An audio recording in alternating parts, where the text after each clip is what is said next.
Magandang umaga, Malacanang Press Corps. Welcome sa ating press briefing ngayong araw. Simulan natin sa magandang balita na dala ng administrasyon ni Pangulong Ferdinand R. Marcos Jr. para sa bagong Pilipinas.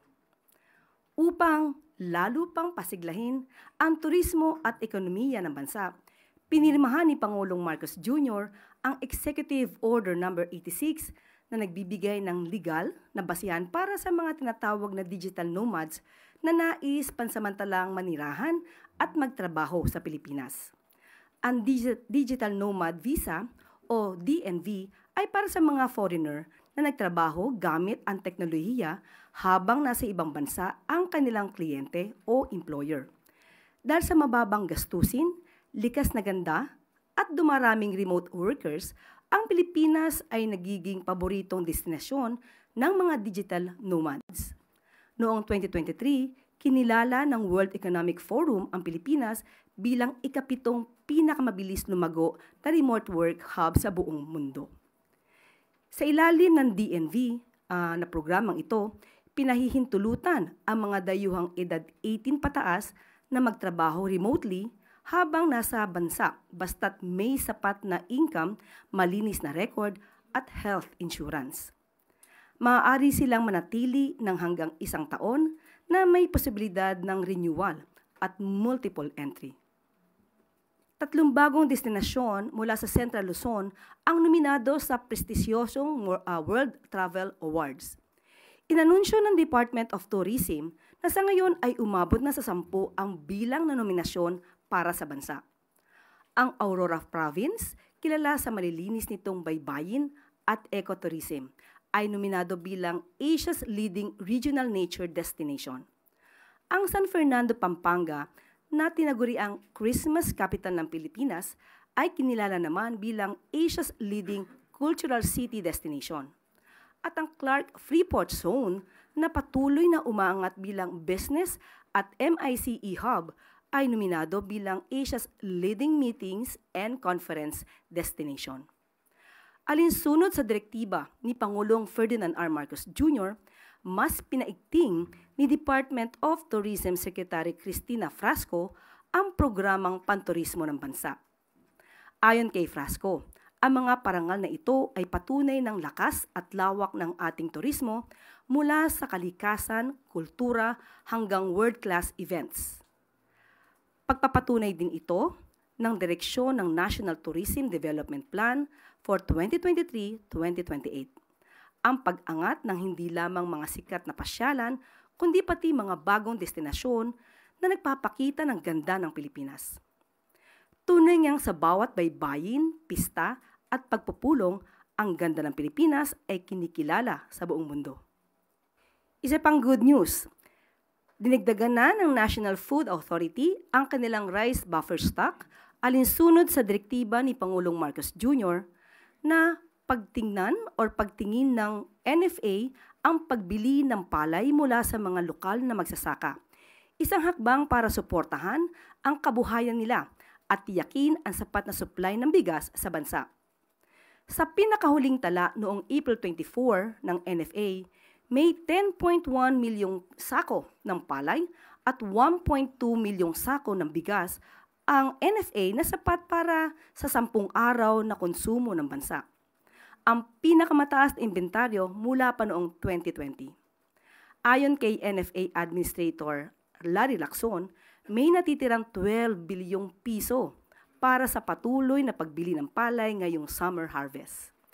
Dagdag pa ng NFA, ang tuloy-tuloy na pagbili ng palay ay hindi lamang para sa mga magsasaka, kundi para rin sa mga pagbibigay ng mas abot-kayang bigas sa mamamayan. At iyan po ang ilan sa mga good news natin sa araw na ito. Maaari na po tayong tumanggap ng inyong mga katanungan. We have a question related to the Digital Nomad Visa Program. Jean Mangaluz, philstar.com. Good morning. The President recently signed the EO allowing the digital nomad visa. So with the country welcoming more tourists for longer periods of time, is the palace worried that it'll drive up the local cost of living among these tourist destinations? How are we preparing for this? Definitely, if we will have more tourists, we will definitely have more income. and it will definitely also benefit the country and also the Filipino people. At ngayon ay isinasagawa po ang guidelines para po maisapatupad po itong digital nomad visa. At siguro po meron na rin po kayong kopya ng Executive Order number 86 para po makita po ninyo kung ano po yung mga guidelines na nakalagay po dyan. One quick follow-up po. But during the height of the POGOs in the country, we saw how the income of foreign nationals drove up the rise of condo units. So are we considering that since the digital nomads are allowed to stay longer, it might drive up the cost of realty property? We will be having monitoring, unlike with the POGOs before. We will be securing definitely the processes regarding this. There will always be security features in order to protect our country from any scammers or any violations of the law. Follow-up question, Ira Panganiban, DZRJ. With the entry of the digital nomads, Undersecretary, have we considered upgrading or fixing up our entry ports, our airports, our seaports, and all other facilities that allows all of these foreigners to come in? Right now, there has been numerous complaints about these facilities. Definitely, that will be included.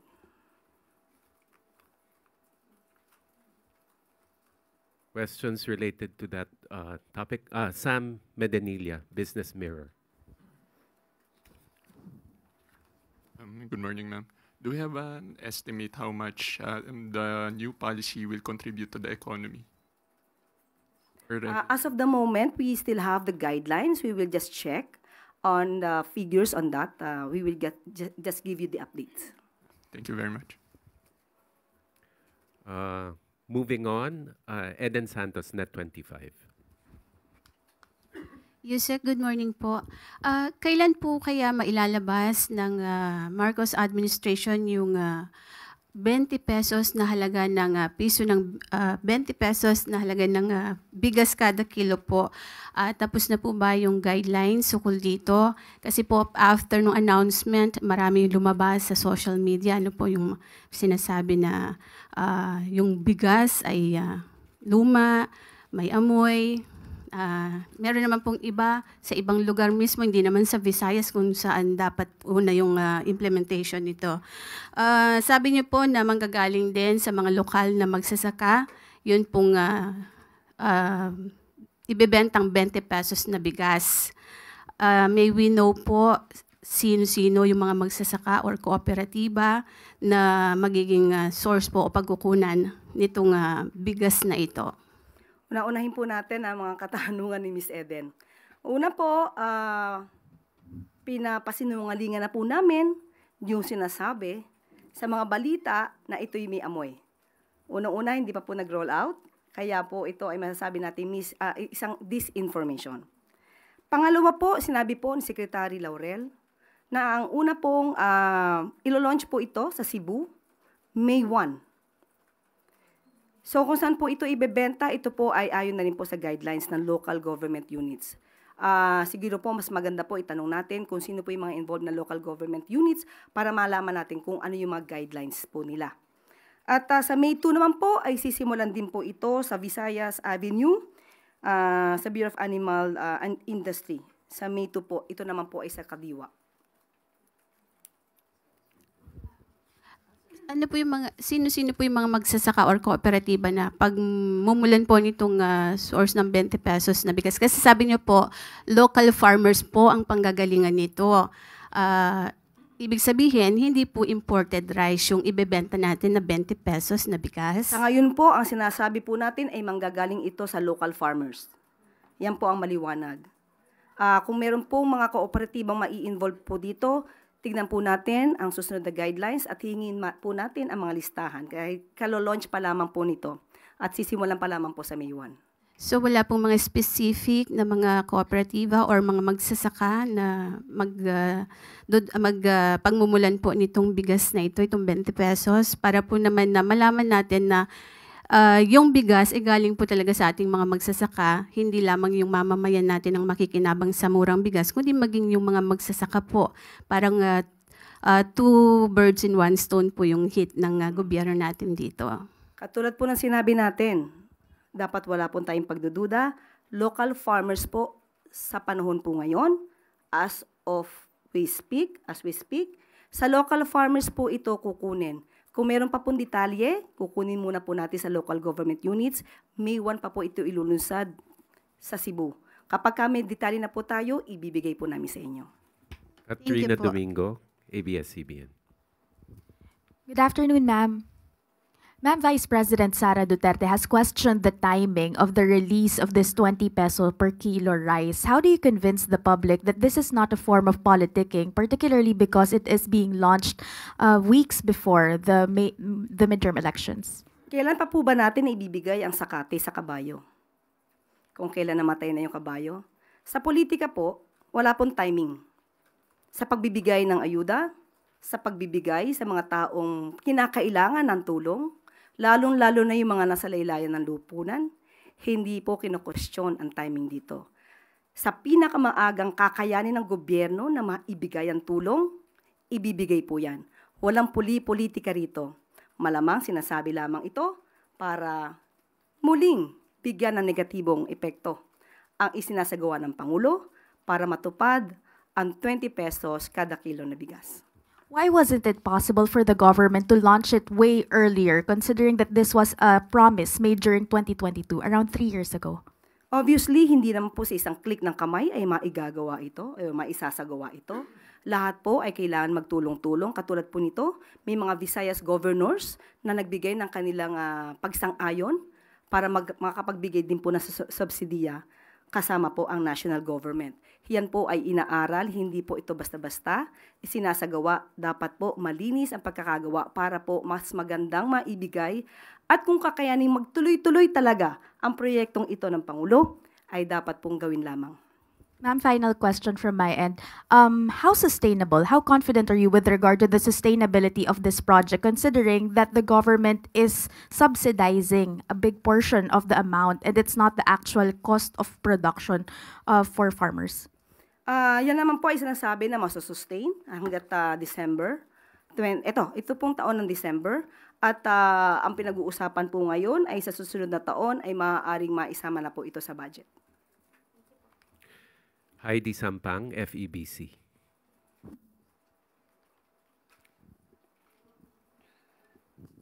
Good morning, Yusek.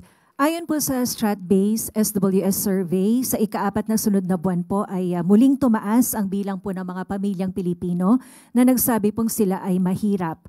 Nagtala po ito sa 55% noong April, katumbas po iyan ng 15.5 million kumpara po sa 14.4 million noong March. Ano po ang take dito ng palasyo at kung masasabi pa rin po ba natin na natutugunan po ng mga anti-poverty programs ng administrasyon ang sitwasyon po ng ating mga kababayan? Lahat po naman ng lehitimong survey ay kinikilala at kinukonsidera ng pamahalaang Marcos. At aking lamang pong i-quote ang sinabi po ni Secretary Balisacan. We understand that poverty incidence can be dynamic. In particular, self-rated poverty surveys are sensitive to inflation, particularly the price level of commodities commonly consumed, say food, transportation, etc., prevailing at the time of the survey versus what it was in the recent past. Dahil po dito, dahil mahalaga po ang kapakanan ng taong bayan kay Pangulong Marcos, papaluwigin pa po ang mga programa para matugunan po ang mga isyu patungkol po sa kahirapan at kagutuman. Yan po ang talagang ninanais at pinapalawig pa po ang programa para ito po ay matugunan.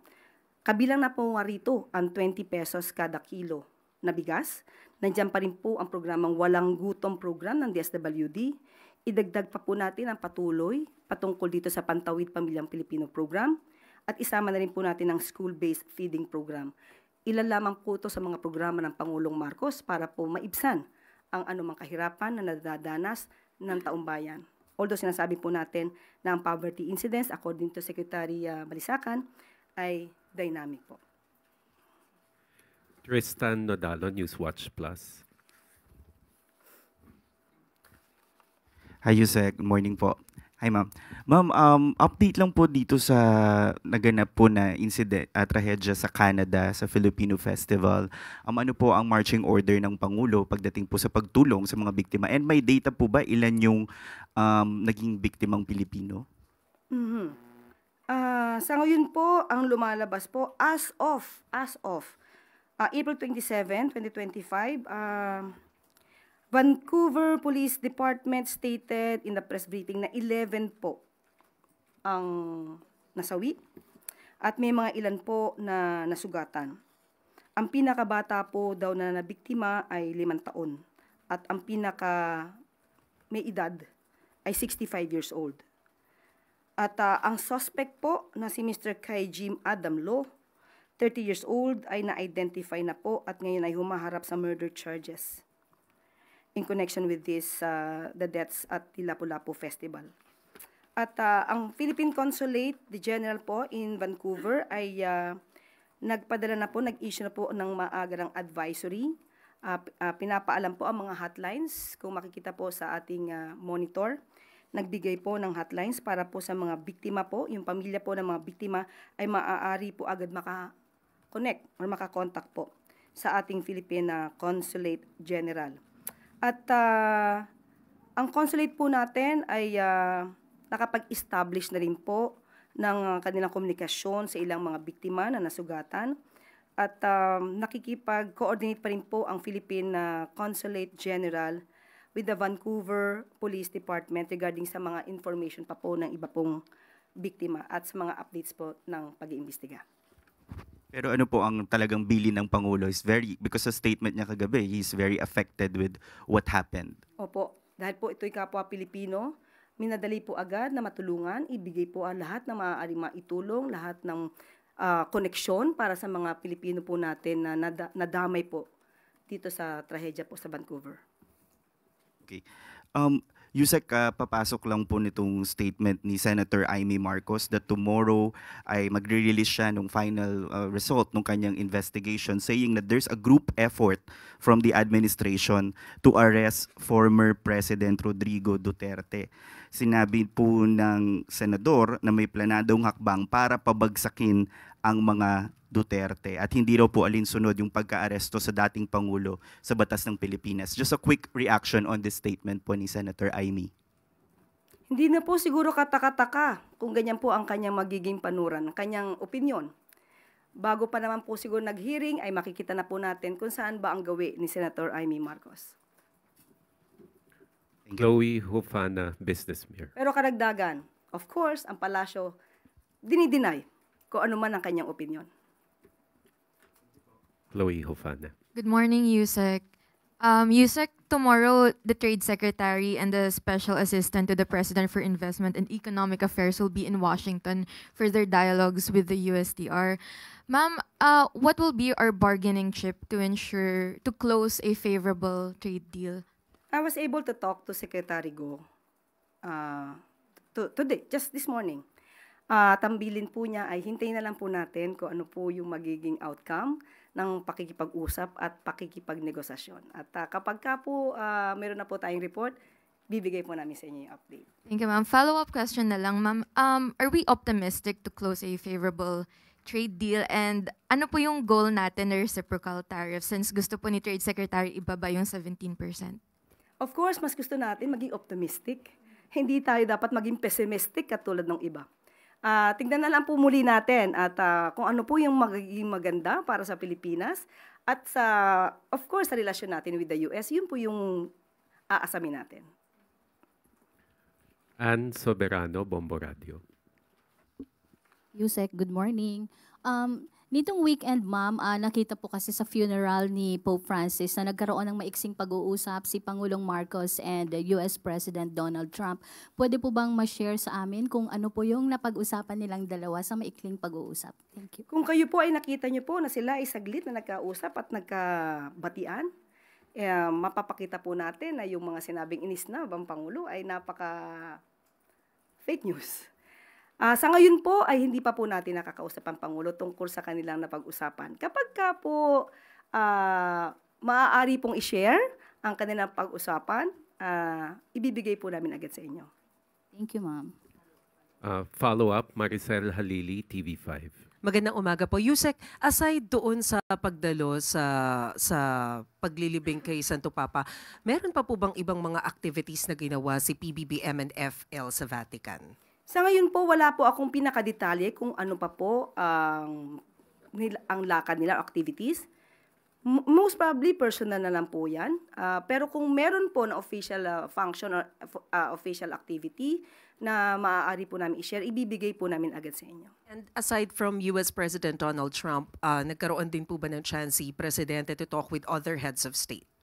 Aalamin po natin maya-maya po sa kanya. Thank you, Yusek. Yes, thank you. Left Narciso, DZRH.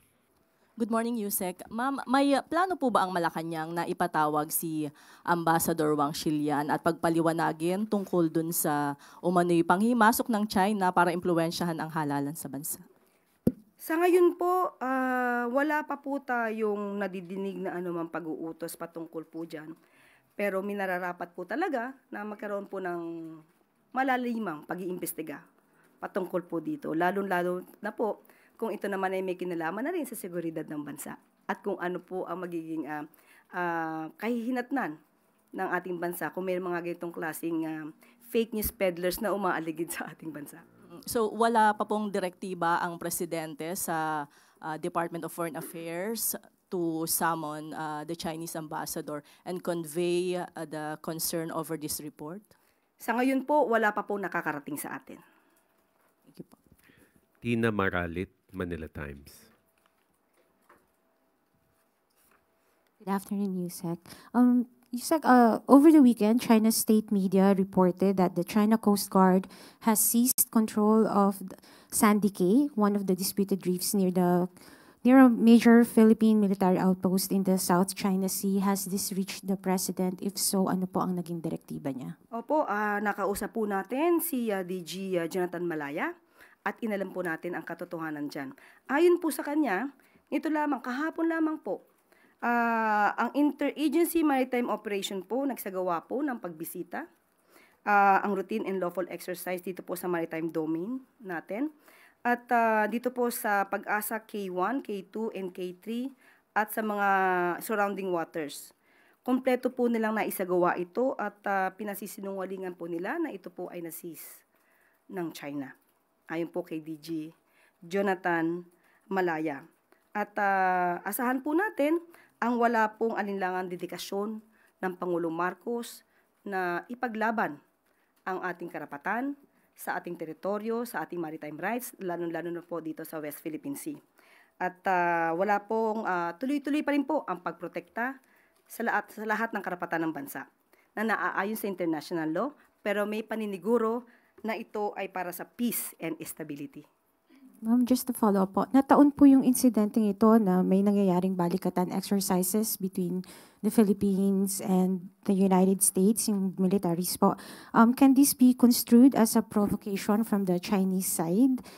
Given na ang binibigyan nilang rason ng pagtungtong ng Chinese Coast Guard sa Sandy Cay is to exercise sovereignty and jurisdiction and to carry out an inspection, collect video evidence regarding the supposed illegal activities of the Philippine side. We cannot speak for China.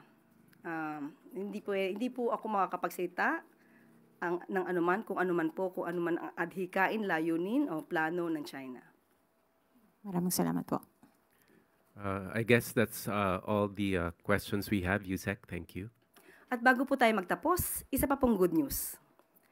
Tumugon agad ang Bureau of Immigration para arestuhin ang 2 Korean national na wanted sa Interpol sa kanilang pagkakasangkot sa multi-million-dollar investment scams. Kinikilala ang dalawa na sina Kim Yung-sam at Wen Jiol-yong. Dahil na rin sa direktiba ng ating Pangulo, mabilis na umaksyon, nahuli sa isang operasyon ng mga otoridad sa Parañaque itong mga taong ito noong April 2022. Kasalukuyan nananatili sa BI Custodial Facility sa Camp Bagong Diwa habang inihahanda ang deportation proceedings. At dito po nagtatapos ang ating briefing. Maraming salamat Malacanang Press Corps at magandang tanghali para sa bagong Pilipinas.